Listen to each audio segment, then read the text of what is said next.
This channel is about me inviting you guys into my life and seeing how I live and how I'm going to go from the place that I am, which is not a very stable position, to a place where I have an abundance.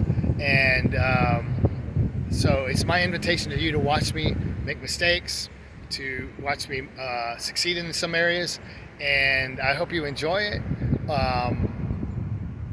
The way we're forming this, or really the way I look at things, is about resilience, building resilience in my life. That's this channel in a word. In a sentence, it's about the historical ways in which humans have traded value. And I'm going to go through four of the 8 forms of capital, which is what we were talking about. And the first 4 of those, the first one would be financial. That's the money that you have. It's your stocks, your bonds, your crypto, your bank account, your cash. The reason this is important is because it's what you trade the other 7 in. So you trade back and forth between the other 7 with this one. And so you got to have this. If you don't have this, none of the other stuff works. That doesn't mean that you can't start with you can start low and build in every one of these areas. By the way, that's what it's about, building resilience in each of these areas. So we'll be going into that. Probably is one of the first things that I talk about. The second one is material capital, and that's what you own.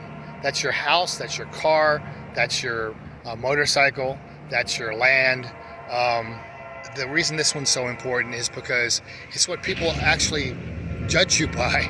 So if you have $1 million in the bank, but you don't have a whole lot, you have an old car, they're going to judge you by what they see. And so, at least at first.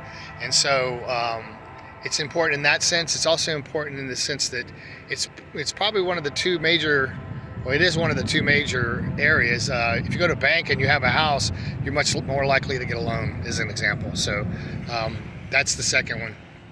Let me tell you how those 2 work together, just to give you an idea where we're going with this, and hopefully this will excite you.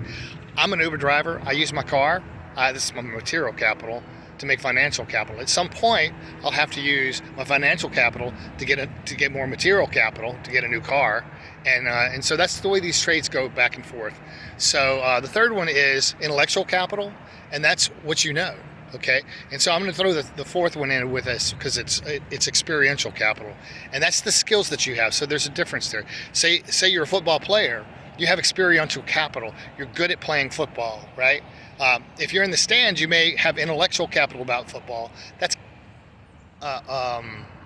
probably not the best example if you're looking to make money from something. A better example would be a doctor. Doctor has to have skills, but they also have to have intellectual knowledge. And they get those from financial capital, right? Because they pay financial capital into school and they go through the system. And then when they come out, they make a lot of financial capital from their experiential capital and from their intellectual capital. So those are the first 4 that I'm going to go through. I have 4 more on the next video. I'm looking forward to it. You guys stick with me. Bye.